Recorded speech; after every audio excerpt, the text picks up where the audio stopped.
हमें बताया गया कि अमेरिका दुनिया की सबसे पुरानी जमहूरियत है और अवामी तौर पर मुंतखब अमेरिकन सदर दुनिया का सबसे ताकतवर इंसान होता है।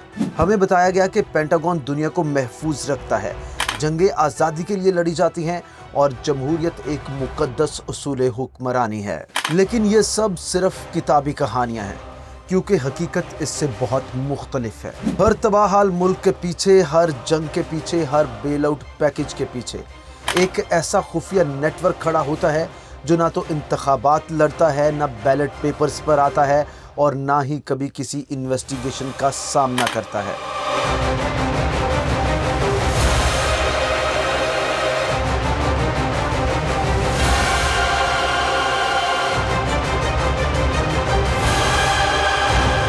इसी नेटवर्क के मेंबर्स दुनिया की सबसे पुरानी डेमोक्रेसी के असल हुक्मरान हैं। ये लोग इतने ताकतवर हैं कि अमेरिकन प्रेसिडेंट भी इनके मफादात के खिलाफ कोई इक़दाम नहीं कर सकता, बल्कि यही तो वो लोग हैं जो अमेरिकन गवर्नमेंट की पूरी मशीनरी के असल मालिक हैं। ये लोग वर्दियां नहीं, सूट पहनते हैं। ये किसी फौजी बेस से नहीं बल्कि फलकबोस इमारतों से काम करते हैं। ये खुद इलेक्शन नहीं लड़ते, लेकिन फिर भी तमाम मुंतखब हुकूमतों पर यही लोग हुक्मरानी करते हैं। ये कोई कॉन्स्पिरेसी थ्योरी नहीं, बल्कि ये एक मुनज़्ज़म और मुकम्मल ढांचा है। वॉल स्ट्रीट, फेडरल रिजर्व और ब्लैक रॉक, ये सब इस सीक्रेट नेटवर्क के सबसे बड़े प्लेयर्स हैं। ये सिर्फ मालियाती इदारे नहीं बल्कि अपने में एक हकीकी एम्पायर हैं, जो हर वक्त इस पूरी दुनिया के तमाम वसाइल पर काबिज होने की प्लानिंग में रहते हैं। एक ऐसा साम्राज्य जो ज़मीनों पर डायरेक्ट कब्जा नहीं करता, बल्कि लॉन्स, मार्केट क्रैशेस और इकोनॉमिक शॉक से पूरी दुनिया को फतह करता है। ये ऐसा नेटवर्क है जो जंग के तमाम फ्रीकैन को असलहा बेचता है और फिर इन्हीं जंगज़दा इलाकों की रीबिल्डिंग से और ज़्यादा मुनाफा कमाता है। ये सिर्फ अमेरिका पर हुकूमत ही नहीं करता, बल्कि उसका हकीकी मालिक भी है। तो इस एपिसोड में हम पर्दा हटाएंगे और आपको दिखाएंगे कि अमेरिका के असल हुक्मरान हैं कौन। न रिपब्लिकन, न डेमोक्रेट, न लाल, न नीला, बल्कि एक ग्लोबल फाइनेंशियल डीप स्टेट जो जंग, बहरान और खामोशी हर तरह से फलता और फूलता है। तो खुशामदीद है उस एम्पायर में जिसे आप आज से पहले कभी देख नहीं सकते थे। Deep state American version. Hollywood की फिल्मों में जिस डीप स्टेट को आपने देखा है उसे भूल जाएं। ये कोई खुफिया सोसाइटी या धुआं भरा कोई सीक्रेट चैम्बर नहीं, बल्कि एक कानूनी तौर पर कायम करदा ताकत है जो वोट डालने वाले अवाम के सामने तो है, मगर उनके कंट्रोल से बिल्कुल बाहर है।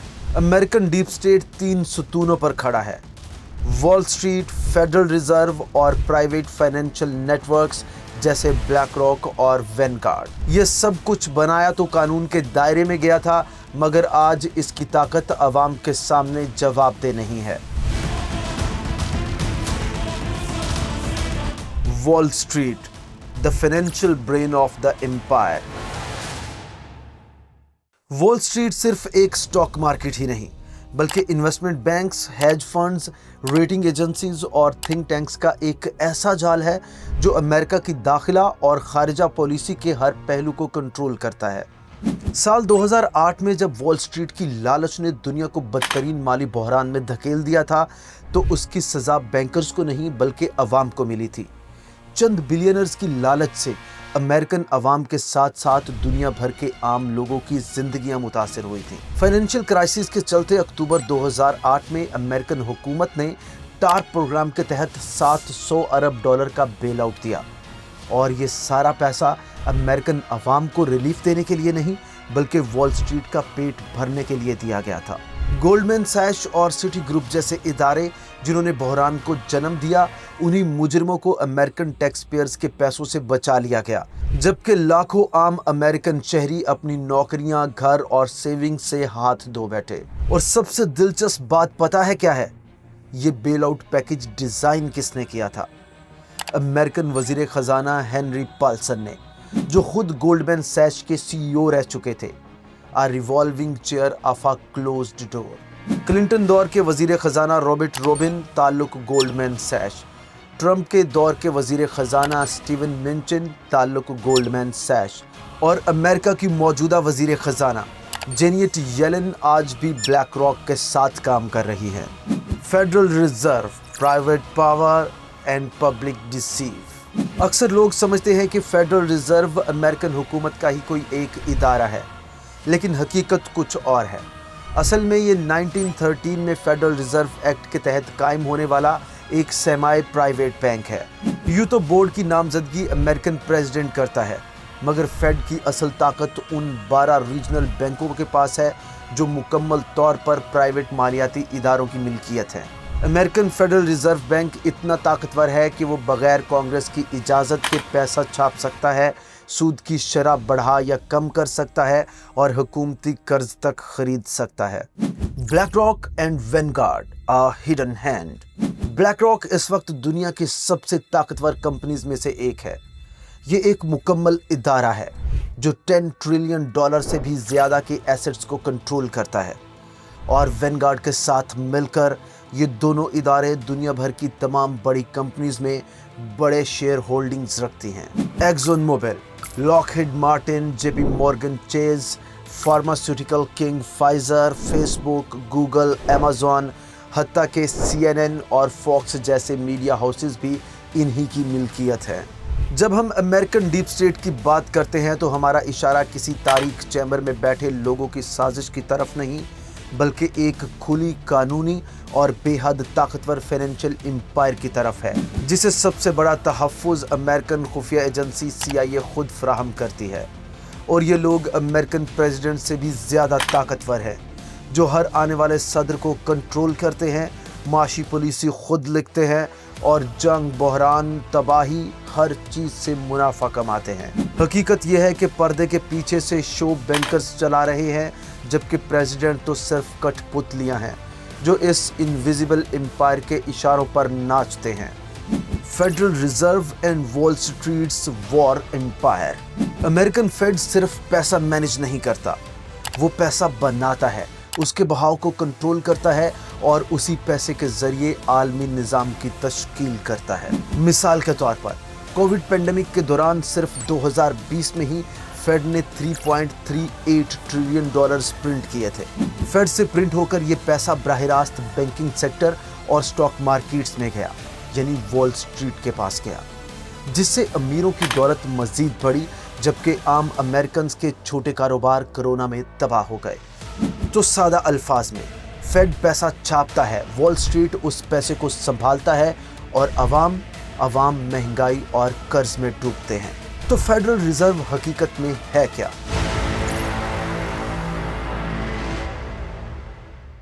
साल 1913 में फेडरल रिजर्व एक्ट के जरिए बनाया गया ये इदारा दरअसल फेडरल है ही नहीं। ये अमेरिकन हुकूमत से मुकम्मल तौर पर आज़ाद है। इसकी क़यादत मुंतखब नहीं होती और ये कांग्रेस के कंट्रोल में भी नहीं आता, यानी कांग्रेस भी फेड को इसकी किसी भी पॉलिसी के लिए जवाबदेह नहीं ठहरा सकती। अमेरिकन फेडरल रिजर्व का ढांचा कुछ इस तरह है।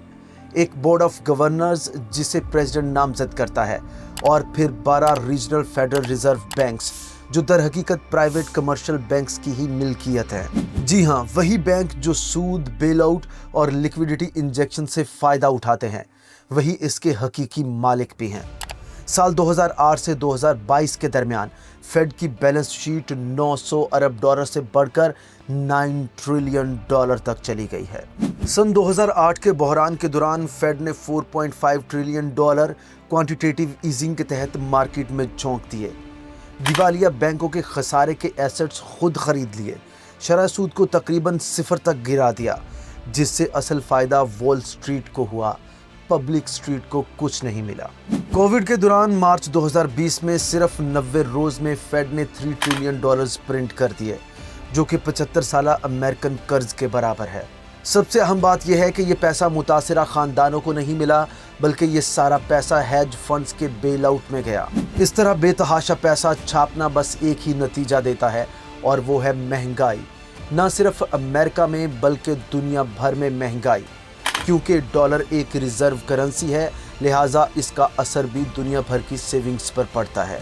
लेटेस्ट डाटा के मुताबिक 2023 तक दुनिया के 60% फॉरेन एक्सचेंज रिजर्व अब भी अमेरिकन डॉलर में रखे गए थे। ये कर्ज का एक आलमी साम्राज्य है जो बगैर वोट, बगैर इजाज़त और बगैर रुकावट खुद को मुसल्लत करता है। Wall Street's war machinery. दुनिया को सिर्फ बम और फौजी नजर आते हैं, लेकिन वॉल स्ट्रीट को नजर आते हैं इन्वेस्टमेंट के मौके। हमें बताया जाता है कि जंग आखिरी रास्ता होती है, लेकिन कॉर्पोरेट फाइनेंस की दुनिया में जंग भी एक मार्केट है जिसमें रिस्क, रिटर्न और मुनाफा पहले से तयशुदा होते हैं। चलिए इस पैटर्न को समझने के लिए पैसे का पीछा करते हैं। कोई भी जंग शुरू हो तो सबसे पहला फायदा कौन उठाता है? जैसे ही जंग का आगाज होता है तो हथियार बनाने वाली कंपनियों के स्टॉक्स आसमान पर पहुंच जाते हैं, क्योंकि ये तमाम कंपनियां पब्लिक लेवल पर ट्रेड होती हैं और इनमें सरमायाकारी करने वाले इदारे होते हैं BlackRock, Vanguard, State Street, Goldman Sachs, Lockheed Martin, Raytheon, Northrop Grumman और General dynamics.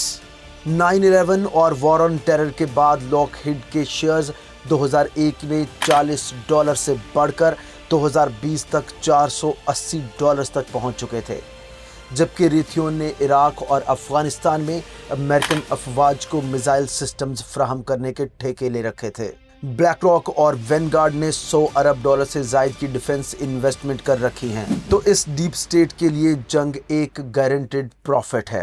A revolving door between Wall Street and the war. वो लोग जो जंग की मंजूरी देते हैं, यही लोग उन्हीं कंपनियों में माली मफादात रखते हैं जो जंगी साजो सामान फराहम करती हैं।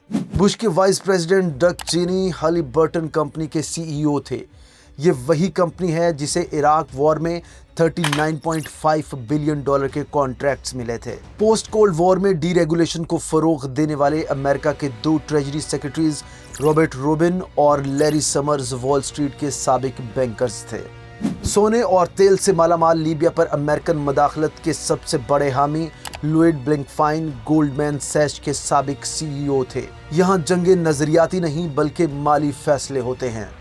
वॉल स्ट्रीट के बैंक न सिर्फ जंगी कंपनियों से मुनाफा कमाते हैं, बल्कि जंगी अखराजात के लिए बॉन्ड्स भी जारी करते हैं, डिफेंस कॉन्ट्रैक्टर्स को कर्ज देते हैं और हुकूमती कर्जों पर सूद कमाते हैं। यानी जब भी कोई जंग शुरू होती है, जब भी असलहा बनाया जाता है या जब जंग के बाद रीबिल्डिंग होती है और जब कौमें कर्जों की गुलामी में गिरती हैं, तो वॉल स्ट्रीट को पैसे मिलते हैं। सिटी बैंक की 2012 की रिपोर्ट में जंग को डिफेंस स्टॉक के लिए मार्केट कैटलिस्ट कहा गया। हत्ता कि आज भी इन्वेस्टर्स की रिपोर्ट में जियोपॉलिटिकल इंस्टेबिलिटी को डिफेंस सेक्टर की ग्रोथ के लिए मुस्बत इशारा समझा जाता है। डिफेंस सेक्टर इक्तिसादी बहरानों और सियासी तब्दीलियों से मुतासिर नहीं होता। आलमी कशीदगी इसका कैश फ्लो हमेशा बरकरार रखती है।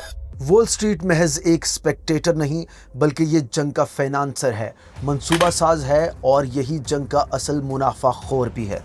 इसीलिए हकीकी अमन कभी किसी की तरजीह नहीं होता। A secret empire of deep state. सदर बदलते हैं, जंगें आती जाती हैं, मगर ब्लैक रॉक हमेशा इक़्तिदार में रहता है। आपने कभी उनके लिए वोट नहीं दिया, शायद आप जानते भी ना हो कि वो दिखने में कैसे नजर आते हैं, मगर यही 2 कंपनियां ब्लैक रॉक और वैनगार्ड आपकी मईशत पर, आपकी सियासत पर और उन जंगों पर काबिज हैं जिनके लिए आप टैक्स देते हैं। ब्लैक रॉक है क्या? साल 1988 में कायम होने वाला ये कंपनी शुरू में एक मामूली से रिस्क मैनेजमेंट फर्म थी, मगर आज ये दुनिया भर के $10 ट्रिलियन से ज्यादा एसेट्स कंट्रोल करती है, जो दुनिया की बेशतर इकोनॉमी से ज्यादा दौलत बनती है। आज ब्लैक रॉक दुनिया की बड़ी बड़ी कंपनीज में सबसे ज्यादा शेयर्स रखती है और इनडायरेक्टली आपके मीडिया, खाने पीने और जंगी हथियारों के तमाम बड़े जराए इसी ब्लैक रॉक के कंट्रोल में है। ये इन्फ्लुएंस किसी एक शोबे तक महदूद नहीं, बल्कि ये पूरे निजाम को जकड़ चुका है। तो फिर वैनगार्ड क्या है? अगर ब्लैक रॉक एग्जीक्यूशनर है तो वैनगार्ड इस निजाम का आर्किटेक्ट है। यूं तो वैनगार्ड ब्लैक रॉक से थोड़ा सा कम सरमाया मैनेज करता है, लेकिन हकीकत में ब्लैक रॉक का सबसे बड़ा शेयर होल्डर खुद वैनगार्ड ही है। दिलचस्प बात यह है कि वैनगार्ड खुद एक म्यूचुअल कंपनी है, जिसके असल मालिकान कौन है ये आज तक एक राज ही है। ये एक ऐसा गिरोह है जिसमें एलीट्स, फैमिली ट्रस्ट और मेगा कॉरपोरेशंस एक दूसरे के अंदर पर्दा दर पर्दा छुपे हुए हैं। यानी गिने चुने एलीट्स ही एक दूसरे के मालिक बने बैठे हैं। ब्लैक रॉक सिर्फ शेयर्स नहीं खरीदता, बल्कि हुकूमतों के लिए मुआशी पॉलिसियां बनाता है। यूरोप, कनाडा और बरतानिया जैसे कंट्रीज के सेंट्रल बैंक्स को एडवाइजरी देता है। और 2020 में अमेरिकन फेड ने कोविड के दौरान $750 बिलियन के बॉन्ड्स खरीदने का ठेका इसी ब्लैक रॉक को दिया था। यानी अमेरिकन हुकूमत ने अपनी माशी पॉलिसी एक प्राइवेट कंपनी को आउटसोर्स कर दी। War and surveillance portfolio. BlackRock जिन कंपनीज में सरमायाकारी करता है उनमें weapon industry, Lockheed Martin, Boeing, Northrop Grumman, oil कंपनियां जैसे एक्सन मोबिल, शेरॉन और बीपी वगैरह शामिल हैं। इसके अलावा सर्विलेंस और टेक्नोलॉजी में प्लेंटियर जो कि CIA से मुंसलिक है, अमेज़न जो पेंटागन के लिए काम करती है, इसके अलावा AWS और गूगल जो AI बेस्ड डिफेंस सिस्टम में शामिल हैं। ये सब ब्लैक रॉक के ही कंट्रोल में हैं। ये सिर्फ वॉर इन्वेस्टर्स ही नहीं बल्कि ये सप्लायर्स, पॉलिसी साज के एडवाइजर और बहरान के बाद का मैनेजर भी है। ब्लैक रॉक अब दुनिया के अक्सर हुकूमतों से ज्यादा ताकतवर हो चुका है। ये जदीद साम्राज्य है और इससे बच निकलना नामुमकिन है। अगर आप किसी म्यूचुअल फंड में सरमाया रखते हैं, पेंशन प्लान में पैसे जमा कराते हैं, गूगल इस्तेमाल करते हैं, कोका कोला पीते हैं या शेल से गाड़ी में तेल डलवाते हैं, तो आप खुद भी ब्लैक रॉक को पैसे दे रहे हैं। उन्हें आपके वोट की ज़रूरत नहीं क्योंकि वो पहले से ही आपकी हर चीज़ पर काबिज हैं। तो किसी मुल्क पर बम क्यों गिराया जाए जब आप उसे सिर्फ कर्ज देकर खरीद सकते हैं। ये नया साम्राज्य मॉडल है। जहाज़ों, बंदूकों और तोपों के दौर ख़त्म हो चुके। अब अमेरिकन एम्पायर की ताकत ब्रीफकेस पकड़े, सूट पहने और स्प्रेडशीट्स के साथ आती है। जॉन परकिंस जो NSA के साथ काम कर चुके हैं, जो CIA के एजेंट थे और जो खुद को एक इकोनॉमिक हिटमैन कहते हैं, उन्होंने इस शैतानी साम्राज्य का पर्दा चाक कर दिया है। अब जंग की जगह इस्तेमाल होती है क्रेडिट रेटिंग एजेंसियां जो इन्वेस्टर्स को खौफजदा करती हैं। स्विफ्ट सिस्टम से आलमी अदायगियां रोक दी जाती हैं और IMF के स्ट्रक्चरल एडजस्टमेंट से खुद मुख्तारी छीन ली जाती है। अब अमेरिका को किसी मुल्क पर कब्जे के लिए जंग की ज़रूरत नहीं, बस एक बहरान और स्प्रेडशीट ही काफ़ी है किसी भी मुल्क पर कब्जा जमाने के लिए। अब तक आप जो देख रहे थे ये वो हकाइक हैं जो TV नहीं दिखाता, जो तारीख की किताबें नहीं पढ़ाती और जिसके नाम पर कभी वोट नहीं मांगा जाता। इस साम्राज्य का कोई यूनिफॉर्म नहीं है, ये कोई परचम नहीं लहराता, मगर फिर भी ये पूरी दुनिया को चलाता है। फेडरल रिजर्व से ये दुनिया की करेंसी छापता है, वॉल स्ट्रीट से ये जंग को मुनाफा में बदलता है, ब्लैक रॉक और वैनगार्ड से ये आपकी फूड, एनर्जी, आज़ादी और मुस्तकबिल को कंट्रोल करता है। ये जमहूरियत नहीं, ये मालियाती गुलामी है और ये आलमी है। ये साम्राज्य किसी नक्शे में नहीं मिलता क्योंकि नक्शा बनाने वाले भी इसके मुलाजिम हैं। ये स्कूल में नहीं पढ़ाया जाता क्योंकि स्कूल की किताबें छापने वाले भी इसी के शेयर होल्डर्स हैं। तो अगली बार जब आपको बताया जाए कि हम आज़ादी फैलाने जा रहे हैं तो सवाल ज़रूर कीजिएगा कि किसकी आज़ादी और किस कीमत पर। नेक्स्ट एपिसोड में आप जानेंगे कि कैसे अमेरिकन मिलिट्री सिस्टम सिर्फ मुल्क की दिफा के लिए नहीं है बल्कि ये एक खालिस कॉरपोरेट बिजनेस बन चुका है, जहां जंग एक प्रोडक्ट है, खौफ मार्केटिंग कैंपेन है और अमन एक नुकसानदेह सौदा।